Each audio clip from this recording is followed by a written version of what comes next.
पर डिस्कस कर रहे हैं। टॉपिक का नाम है some problems on tangent to a circle.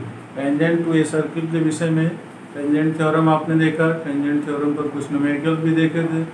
उसी टाइप का न्यूमेरिकल और भी टेंजेंट थ्योरी पर क्या बन सकता है, तो यहाँ पर हम इसके विषय में डिस्कशन करेंगे।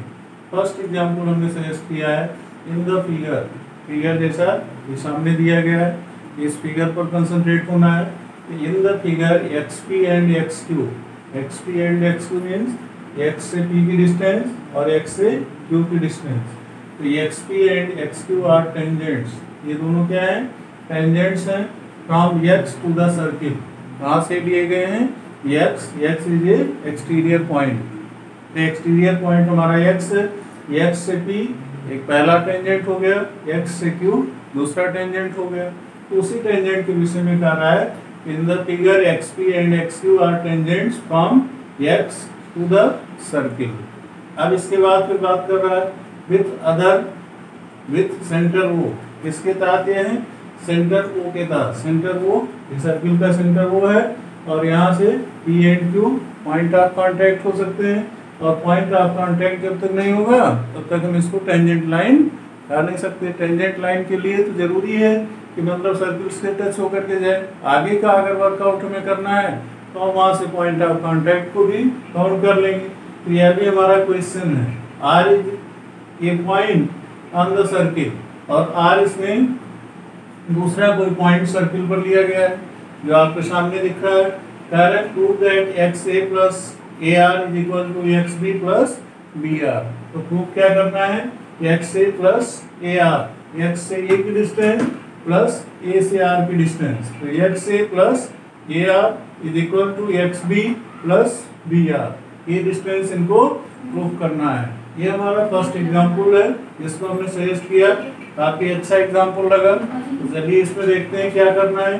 वी नो दैट, हम जानते हैं कि क्या जानते हैं? Length of tangents drawn from an external point to a circle are equal. कहने का मतलब कि किसी एक्सटर्नल पॉइंट से सर्किल पर दिया गया टेंजेंट इक्वल लेंथ का होता है। यही इनका कहने का मीन्स है। So that XP is equal to XQ। इसके कारण हम XP XQ के इक्वल कर सकते हैं। दूसरा स्टेप क्या होता है? AP is equal to AR। तो इससे हम क्या कर सकते हैं? AP is equal to AR का मतलब A is another external point in according to the point of contact। अगर R को हम मानते हैं तो ऐसे कंडीशंस में RAP के माध्यम से जो टेंजेंट लाइन बन रहा है, तो एक हमारी टेंजेंट लाइन AP और दूसरा क्या बन सकता है? AR बन सकता है। तो उसके अकॉर्डिंग का इसमें again AP is equal to AR। A is an external point. ये हमारा एक एक्सटर्नल पॉइंट है। तो जैसे कंडीशंस हमने यहाँ पर टेंजेंट थ्योरम का यहाँ पर वर्कआउट किए, length of the tangents are equal in the case of circle. तो सेम कंडीशंस में AP is equal to AR भी कर दिए। A is an external point, similarly that. तो इसी तरह से हम दूसरे बिन को डिफाइन कर सकते हैं।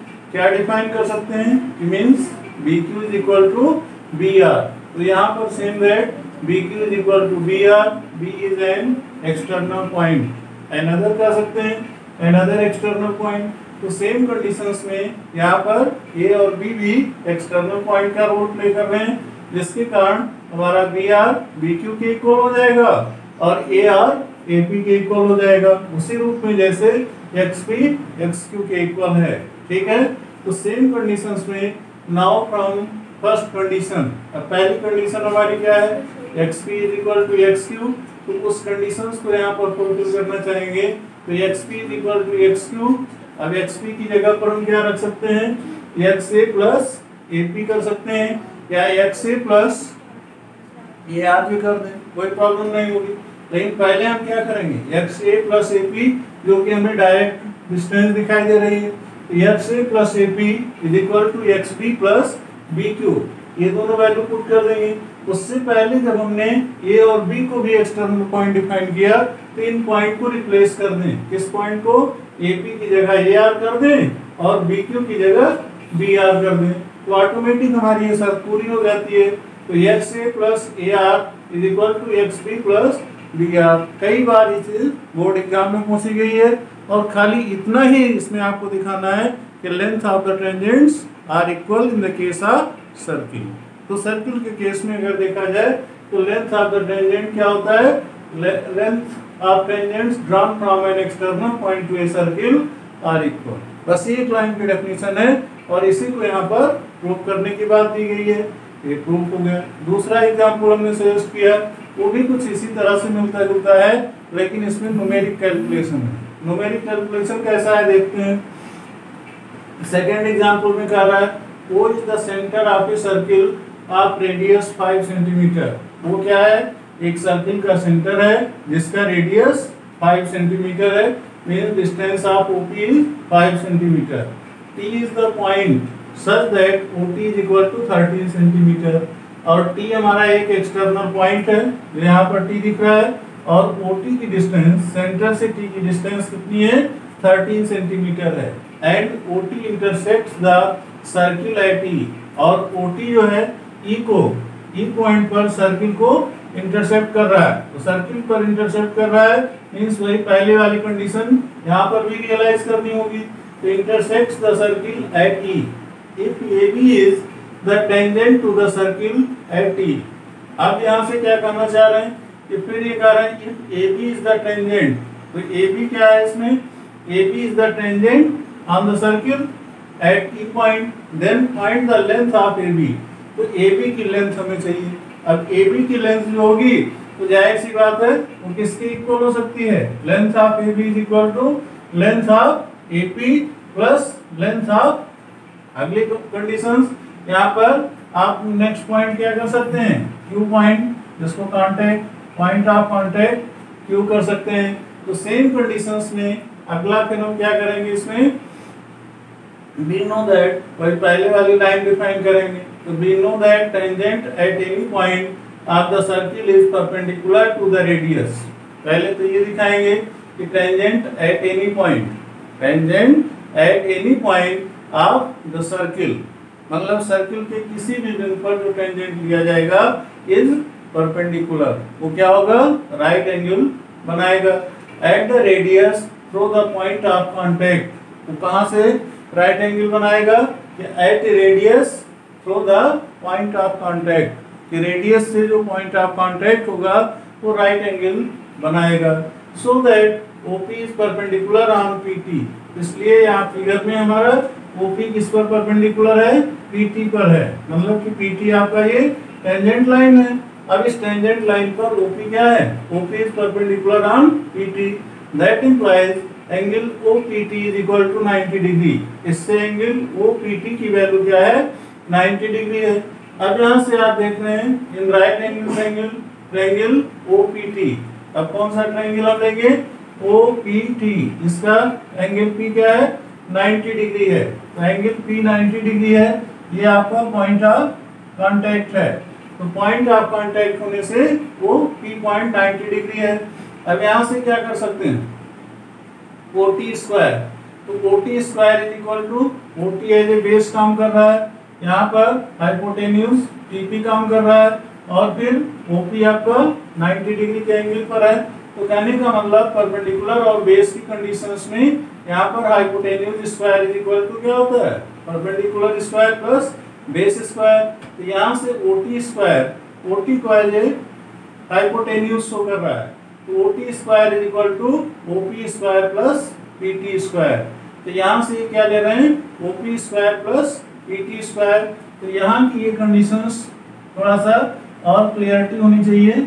ये पॉइंट आपका यहाँ 90 डिग्री होने के चांसेस कम है, यहाँ पर 90 डिग्री ये वाला पॉइंट शो कर रहा है। तो so that OP is perpendicular on PT, that implies angle OPT is equal to 90 degree in right angle triangle OPT। कौन से ट्रायंगल ले रहे हैं, OPT, तो OT square is equal to OP square plus PT square. तो यहाँ से OP square plus PT square हमारे पास मालूम नहीं है, तो यहाँ से OT की वैल्यू 13 सेंटीमीटर गिवन है, तो 13 cm whole square is equal to OP square की वैल्यू तो 5 सेंटीमीटर है, इसका होल स्क्वायर कर दिए, प्लस PT स्क्वायर हमें नहीं मालूम है, PT स्क्वायर के टर्म्स में ये एक्सप्रेशन ट्रांसफर कर लेते हैं। तो PT square is equal to क्या हो जाएगा, 13 का स्क्वायर 169, 5 का स्क्वायर 25, तो 169 माइनस 25 CM स्क्वायर लास्ट में कर लिए ब्रैकेट से बाहर, तो इनको सब्ट्रैक्ट करने क्या आया 144 CM स्क्वायर। किसकी वैल्यू है, PT स्क्वायर की। That implies PT is equal to 12 centimetre. इससे क्या पता लगा कि PT स्क्वायर हमारा क्या है 12 सेंटीमीटर है। अब 12 सेंटीमीटर PT की डिस्टेंस आ गई, लेकिन हमें फाइंड क्या करना है कि find the length of AB। AB की लेंथ हमें चाहिए। अब इसके बाद फिर अगेन वी नो दैट, फिर दोबारा हम उसी को रिप्लेस करेंगे कि length of tangents drawn from a point to a circle are equal, मतलब पहले वाली कंडीशन। अब पहले वाली कंडीशंस को एडॉप्ट करेंगे तो यहाँ पर कहेंगे so AP is equal to AE, कि AP की वैल्यू क्या हो जाएगी AE के इक्वल हो जाएगी, क्योंकि ये को एक्सटर्नल पॉइंट मानेंगे। तो एक टेंजेंट लाइन आपका AP बन जाएगा और दूसरा टेंजेंट लाइन AE बन जाएगा।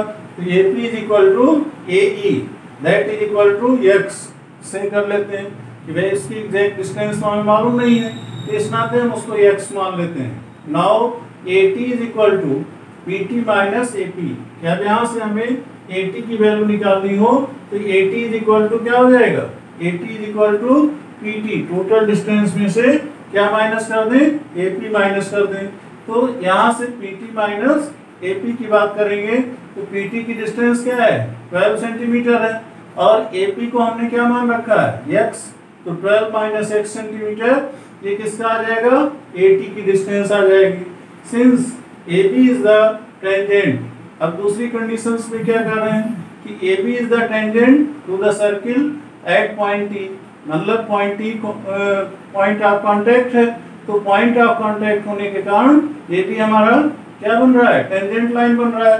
तो to the circle at point T, point T से टच होने के कारण ये क्या बन रहा है, टेंजेंट लाइन बन रहा है। And OE is equal to radius of the circle, तो जिस तरह से OE की रेडियस बन रही है सर्किल की, ऐसे ही रेडियस तो OP था, तो इस नाते OP is equal to OE हो जाएगा और OP की वैल्यू 5 सेंटीमीटर है तो OE की वैल्यू भी 5 सेंटीमीटर हो जाएगी।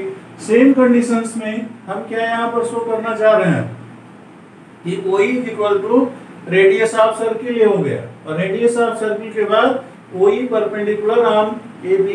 OE किस पर परपेंडिकुलर है, AB पर परपेंडिकुलर है, तो OE आपका ये पॉइंट है जो AB पर परपेंडिकुलर ड्रा हो रहा है। तो ऐसी कंडीशंस में एंगल OEA, एंगल OEA, तो OEA की पोजीशंस क्या हो जाएगी, ये आपको 90 डिग्री का एंगल शो करेगा।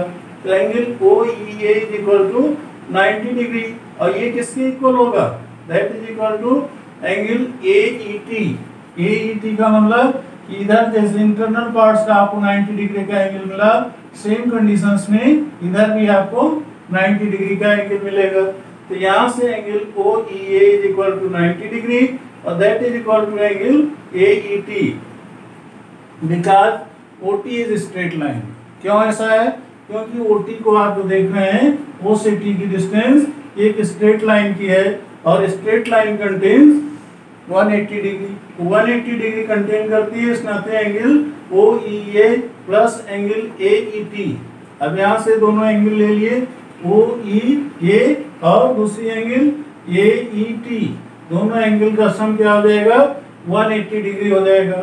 सेम कंडीशंस में now we get AT square is equal to, तो AT स्क्वायर किसके इक्वल हो जाएगा, AT square is equal to AE square plus ET square. अभी राइट एंगल ट्रायंगल वाली प्रॉपर्टी यहाँ पर या PGT की प्रॉपर्टी यूज कर लिए। PGT की प्रॉपर्टी का दें तो भी इजी गोइंग है, राइट एंगल ट्रायंगल का तो भी कोई दिक्कत नहीं है। अब यहाँ से AT स्क्वायर हमें को मिल रहा है, तो AT स्क्वायर किससे मिल रहा है, ये 12 माइनस x है, क्योंकि इस वाली डिस्टेंस को हमने क्या मान रखा है, ये रेडियस के इक्वल है, तो 5 सेंटीमीटर रेडियस आप OP ऊपर देख रहे हैं, तो EO की वैल्यू भी 5 सेंटीमीटर हुई और टोटल डिस्टेंस OT कितना है 13 सेंटीमीटर है, तो 13 में से 5 इसको माइनस कर देंगे।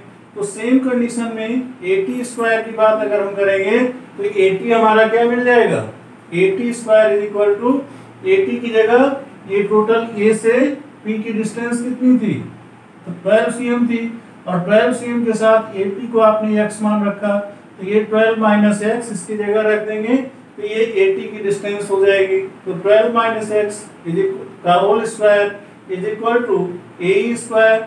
AE को हमने पहले ही x मान रखा है यहाँ पहले वाली शर्त में, जहाँ हमारा राइट हैंड फिंगर काम कर रही है, तो सेम कंडीशंस में यहाँ AE स्क्वायर की जगह x स्क्वायर हो गया, और ET स्क्वायर वगैरह देखिए, E से T की डिस्टेंस ये 13 माइनस 5 है, टोटल डिस्टेंस 13 थी, और ये रेडियस इसकी 5 है, तो 13 में से 5 माइनस कर दीजिए, 8 का होल स्क्वायर हो जाएगा।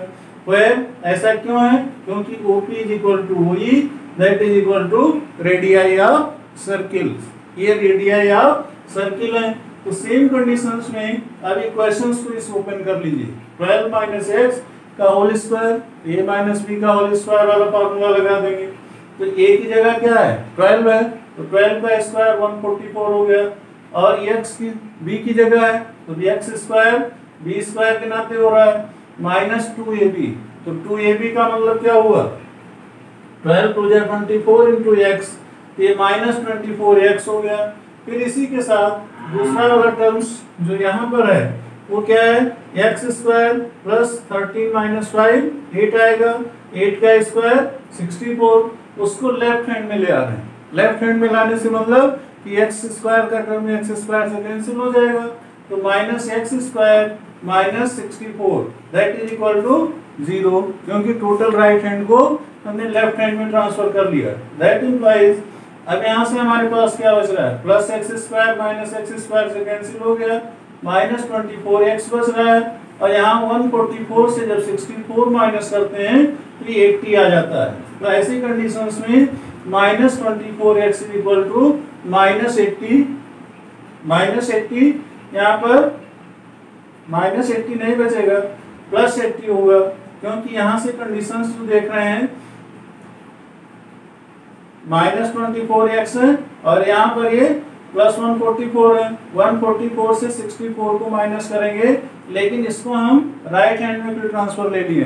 राइट हैंड में ट्रांसफर ले लेने का मतलब कि x को डिफाइन करना चाह रहे हैं, तो minus 24x is equal to minus 80, minus से माइनस कैंसिल हो गया, तो x इज इक्वल टू क्या आ जाएगा 80/24, और 80/24 को सिंप्लीफाई करेंगे तो 8 3 जा 24, 8 10 जा 80, ये 10/3 सेंटीमीटर आ गया। किसकी डिस्टेंस, AE की डिस्टेंस, और AE किसके इक्वल है 2 टाइम्स ऑफ AB की डिस्टेंस, माने AB is equal to 2AE, तो 2 से मल्टीप्लाई करके भी कर सकते हैं, अदरवाइज बाय प्रिंसिपल जो फिगर बना है वहां से कर सकते हैं कि 10 we get AB is equal to AE plus BE, यहाँ से AB किसके इक्वल है, AE प्लस BE के इक्वल है, और AE प्लस BE को दोनों को एक बार ऐड कर देते हैं, या 2 से मल्टीप्लाई कर दीजिए तो B आ जाता है। तो यहाँ से 10/3 plus 10/3 that is equal to 20/3 centimetre, ये किसकी डिस्टेंस आ गई, AB की डिस्टेंस आ गई। तो अभी आपने देखा कि इसका न्यूमेरिक कैलकुलेशन करने में भी इजी है, साथ में टेंजेंट डिफाइन कर दिए, length of the tangents are equal. इन दोनों कंडीशंस को देखते हुए आपको ये पता लग गया कि किस तरह से हम इनके न्यूमेरिकल्स सॉल्व करते हैं, न्यूमेरिकल्स इजी गोइंग होते हैं। इसी के साथ साथ अभी हम क्वेश्चंस चेक कर रहे थे 10th स्टैंडर्ड की बुक के अकॉर्डिंग, मुझे और भी कुछ क्वेश्चन अच्छे दिखे, तो हमने कहा भाई बच्चों के साथ शेयर करना चाहिए। इस नाते हम एक और एडिशनल वीडियो इस पर देंगे जिसमें न्यूमेरिकल ही न्यूमेरिकल केवल रहेंगे, और वो न्यूमेरिकल बेस करेंगे टेंजेंट थ्योरम के ऊपर, ठीक है। तो अगला एक और वीडियो इस पर हम बना रहे हैं जिसमें सिलेक्टिव न्यूमेरिकल्स रहेंगे, और उनको फिर मिलते हैं आपस में डिस्कशन करने के लिए। तब तक के लिए धन्यवाद।